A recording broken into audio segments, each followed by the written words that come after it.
Good morning students. मैं मुरली मीणा आप सभी का अपने यूट्यूब चैनल यूनिक एक्सपीरियंस में हार्दिक स्वागत करता हूं। क्लास को शुरू करने से पहले आपसे एक रिक्वेस्ट है कि अगर आप इस चैनल पर नए हैं तो चैनल को सब्सक्राइब कर लें और बेल आइकन को प्रेस कर लें ताकि आने वाले हर वीडियो का नोटिफिकेशन आपको मिलता रहे। हमने आधुनिक राजस्थान का इतिहास की सीरीज चला रखी है, जिसमें आज की हमारी जो कक्षा है वो है राजस्थान में जनजातीय आंदोलन। बिना किसी बाधा के हम क्लास को शुरू करने जा रहे हैं। मुख्य रूप से जनजातियों के अंदर जो है एससी और एसटी को रखा जाता है, और तो इन व्यक्तियों को या मुख्य रूप से देखा जाए तो जनजाति के अंदर एसटी को ही दर्शाया जाता है कि एसटी कैटेगरी के व्यक्तियों के साथ किस प्रकार के व्यवहार देखने को मिलते हैं। एससी को जो है अनुसूचित जाति बोला जाता है और एसटी को जनजाति बोला जाता है। तो इस प्रकार से अपन देखेंगे कि यहाँ पर मुख्य रूप से अनुसूचित जनजाति के साथ किस प्रकार की घटनाएं देखने को मिली है राजस्थान में। सबसे पहले अपन शुरू करेंगे भगत आंदोलन। भगत आंदोलन जो है उसका जो संचालक है या संस्थापक है वो है गुरु गोविंद गिरी। अगर इसके क्षेत्र की बात करें तो भगत आंदोलन का जो क्षेत्र रहा है वो डूंगरपुर बांसवाड़ा का क्षेत्र रहा है। गोविंद गिरी ने डूंगरपुर बांसवाड़ा के अंदर जो भील व्यक्ति थे और गरासिया जनजाति थी, भील और गरासिया जनजाति, इनको संगठित करने और जागृत करने का कार्य किया था और इसी आंदोलन को नाम भगत आंदोलन का नाम दिया जाता है। अब अपन गोविंद गिरी के बारे में जानकारी करते हैं कि गोविंद गिरी आखिरकार कौन थे। तो गोविंद गिरी का जन्म जो है 20 दिसंबर 1858 को बांसिया गांव डूंगरपुर रियासत के अंदर हुआ था। 20 जनवरी 1858, ये अपन को ध्यान रखना है। बांसिया गांव तो अपन को ध्यान रखना ही है कि बांसिया गांव कौन सी रियासत में पड़ता है। तो बांसिया गांव डूंगरपुर में गोविंद गिरी का जन्म माना जाता है। इनके गुरु की बात करें तो इनके गुरु का नाम राजगिरी था। गोविंद गिरी के गुरु का नाम राजगिरी था। इनकी जो धूणी लगती है गोविंद गिरी की वो एक छाना डूंगरी के नाम से जानी जाती है। छाना डूंगरी इनकी धूणी को कहा जाता है। भगत जो है इनके अनुयायियों को कहा जाता है, गोविंद गिरी के अनुयायियों को भगत कहा जाता है। इसी कारण इस आंदोलन का नाम भगत आंदोलन पड़ा था, क्योंकि इनके अनुयायियों को भगत कहा जाता था। अपन अगर इनके प्रथम शिष्य की बात करें कि गोविंद गिरी के प्रथम शिष्य कौन थे, तो ये भी प्रश्न पूछने लायक है। तो पूरा या कुरिया नामक व्यक्ति जो थे प्रथम शिष्य माने जाते हैं।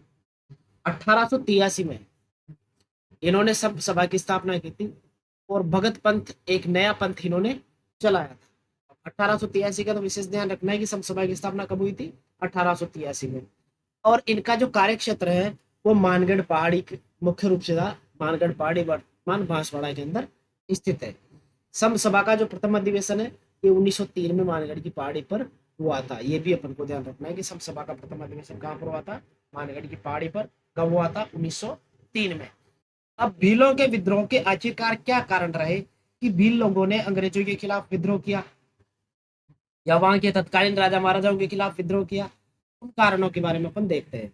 तो सबसे पहला कारण सामने आता है हमारे कि वन उत्पाद के निःशुल्क उपभोग पर इन्होंने पाबंदी लगा दी। वनों के स्वामी इन्हीं को माना जाता है, वन पुत्र कहा जाता है इनको। कर्नल टोड ने इनको वन पुत्र कहा है। तो इनके वनों के जो निःशुल्क उपभोग करते आ रहे थे शुरुआत से ही, उस पर रोक लगा दी गई थी। अब रोक लगाने से इनकी दिनचर्या प्रभावित होगी, इनकी जो आवश्यकता है वो पूरी नहीं हो पाएगी। इस वजह से इन्होंने विद्रोह किया। दूसरा था सरकार की नवीन भू राजस्व प्रणाली। सरकार ने नई भू राजस्व प्रणाली लागू कर दी और इसका भी विद्रोह का मुख्य कारण इसको माना जाता है।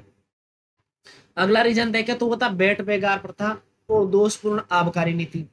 बेट बेगार की प्रथा का तो मतलब अपन समझते हैं कि पिछली कक्षा में अपन ने देखा था, बेगार का मतलब होता है शारीरिक और मानसिक रूप से बिना मेहनत आने की मेहनत करवाना।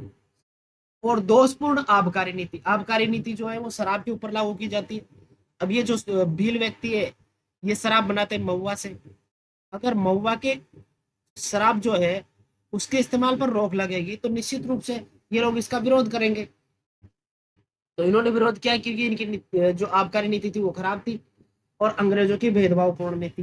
अंग्रेजों के भेदभाव तो जग जाहिर है, सभी जानते हैं कि किस प्रकार के भेदभाव वो भारतीय लोगों के साथ किया करते थे।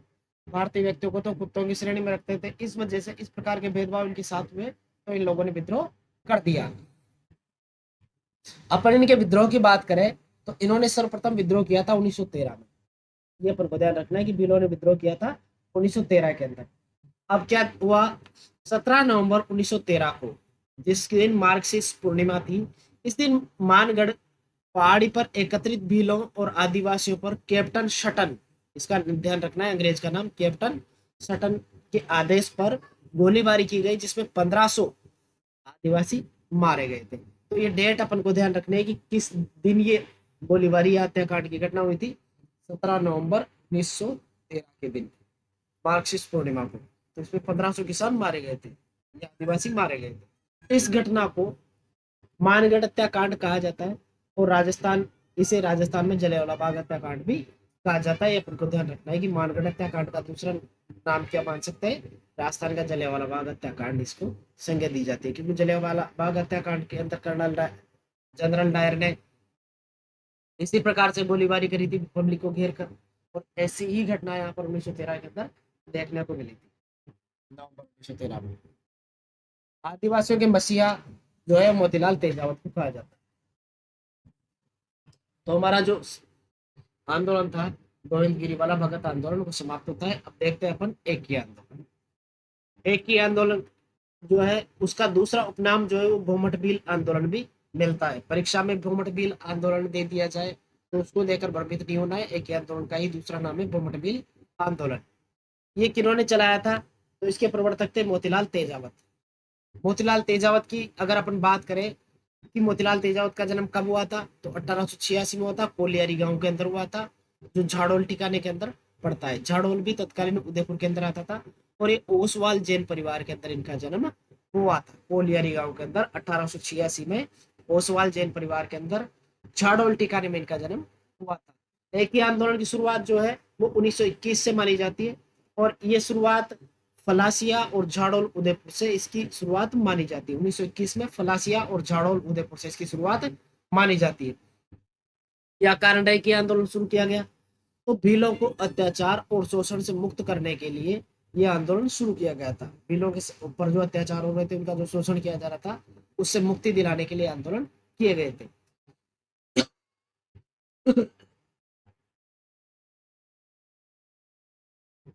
भोमट आंदोलन इसको क्यों नाम दिया गया था, क्योंकि भोमट क्षेत्र के अंतर्गत हुआ था, इसलिए इसको भोमट आंदोलन नाम दिया गया था।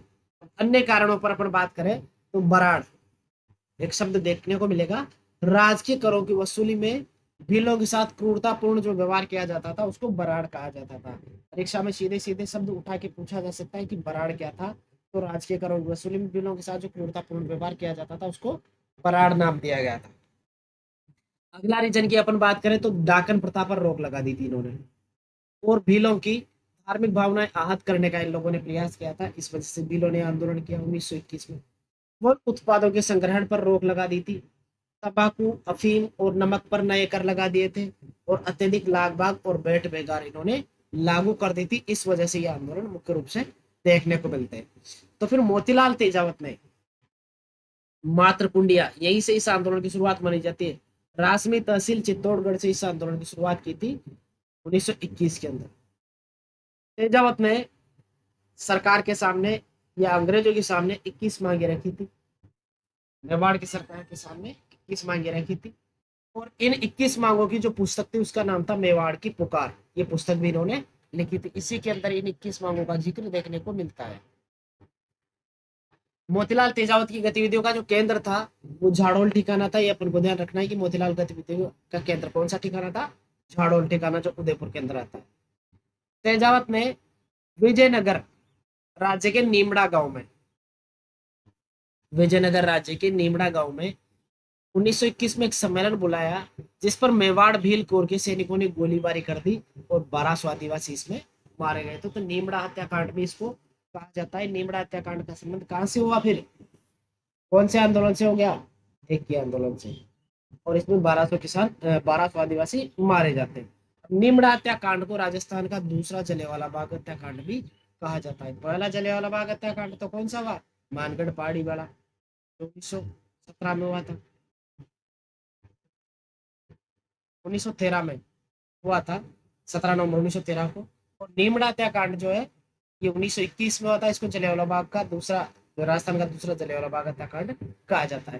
फिर तेजावत को गिरफ्तार करके उदयपुर की सेंट्रल जेल में रखा गया था। ये भी अपन को ध्यान रखना है कि पिछली एग्जामों में ये जेल से रिलेटेड सवाल पूछे जा रहे हैं कि किस क्रांतिकारी को कौन सी जेल के अंदर डाला गया था, तो तेजावत को उदयपुर जेल के अंदर रखा गया था।